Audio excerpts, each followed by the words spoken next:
I had lived in my new house for less than 2 hours when a woman I had never met stormed onto my driveway, pointed at my front door, and screamed, "You can't live here." She was shaking with anger, like she had just caught me committing a crime. What she didn't know was that one small legal detail was about to completely destroy her authority. I'd been house hunting for months. Not because I needed something fancy, but because I wanted peace. Real peace.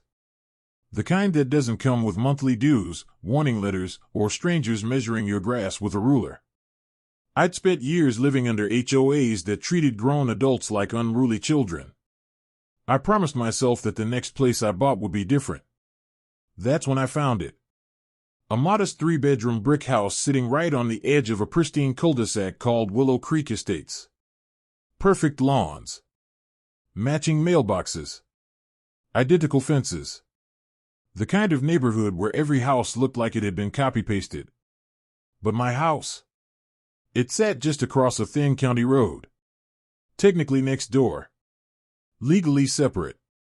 And, most importantly, not part of the HOA. That one detail sealed the deal. The house wasn't flashy. Faded shutters, an overgrown lawn, and a driveway that had seen better days. But the bones were solid, and the freedom was priceless. I liked the idea of living right next to an HOA, without being under its thumb. I had a feeling that a loan would ruffle some feathers. I didn't even finish unloading the U-Haul before I heard sharp heels clicking against the pavement. "Excuse me." I turned around and instantly knew who she was. Platinum blonde hair. Oversized sunglasses. Perfect makeup. A floral blouse tucked tightly into white pants. Her smile looked polite, but her eyes were cold and calculating. "I'm Karen," she said, puffing her chest slightly. "President of the Willow Creek HOA. There it was. She gestured broadly around us like she owned the entire street. "I need to inform you right away that this neighborhood has very strict guidelines. Landscaping, exterior colors, fencing, vehicles, everything must be approved by our board." I wiped sweat off my forehead and leaned against a box. "Nice to meet you, Karen," I said calmly.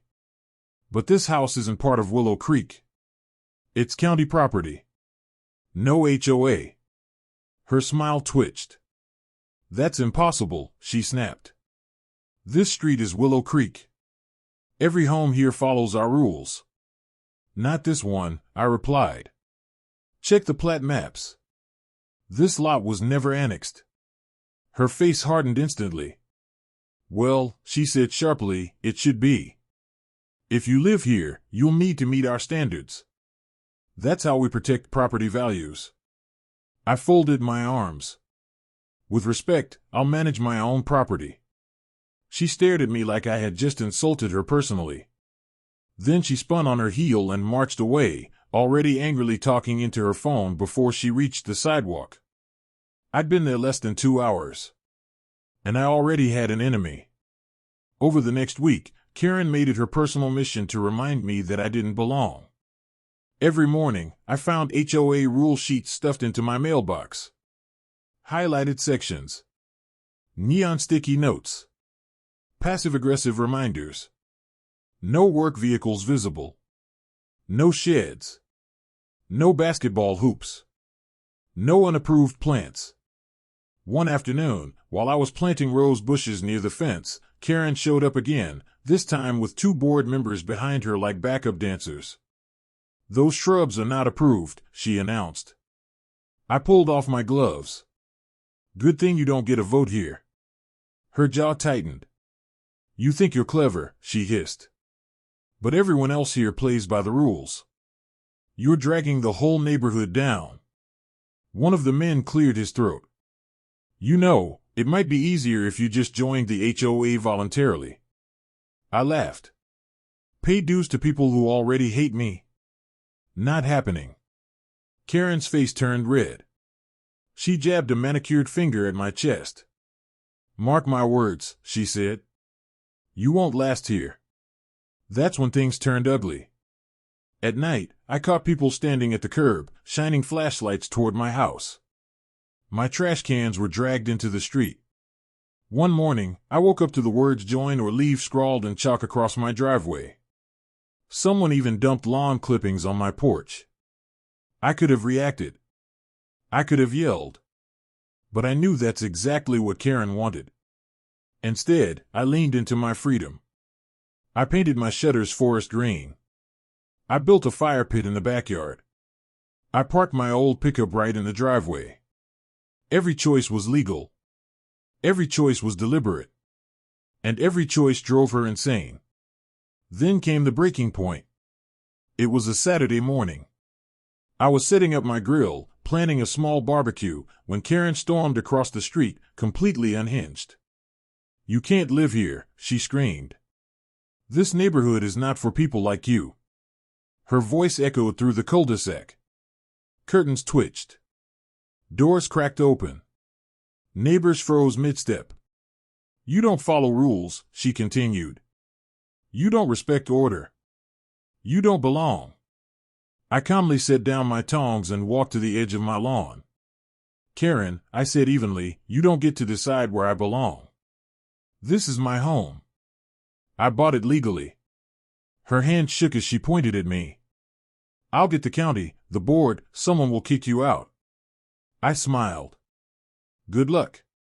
The county already confirmed everything. You have no authority here." She let out a raw, animal scream before storming back to her house.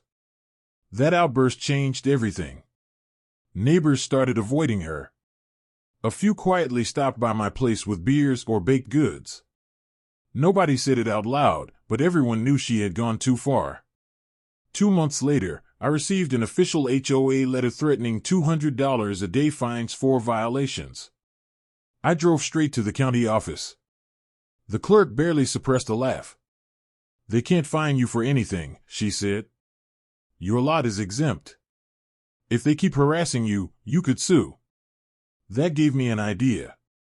I drafted my own letter. Formal. Professional. Citing property law, boundary maps, and harassment statutes. At the bottom, in bold, it read, "Any further attempts to impose HOA authority on this property will result in immediate legal action." I hand-delivered it to Karen's mailbox. That evening, I watched from my porch as she read it. Her face drained of color. Then turned purple. She crumpled the paper and slammed her door so hard the windows rattled. And just like that, it stopped. No more letters. No more inspections. No more harassment. Life returned to normal. I planted tomatoes. Hosted barbecues.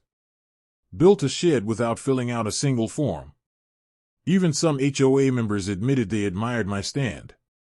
One night, a neighbor leaned over the fence and said, "I think you broke her." I smiled. Across the street, Karen's blinds twitched as she peeked out, then snapped shut. She still lived there. But she no longer ruled. And knowing exactly where her power ended, that was the sweetest victory of all.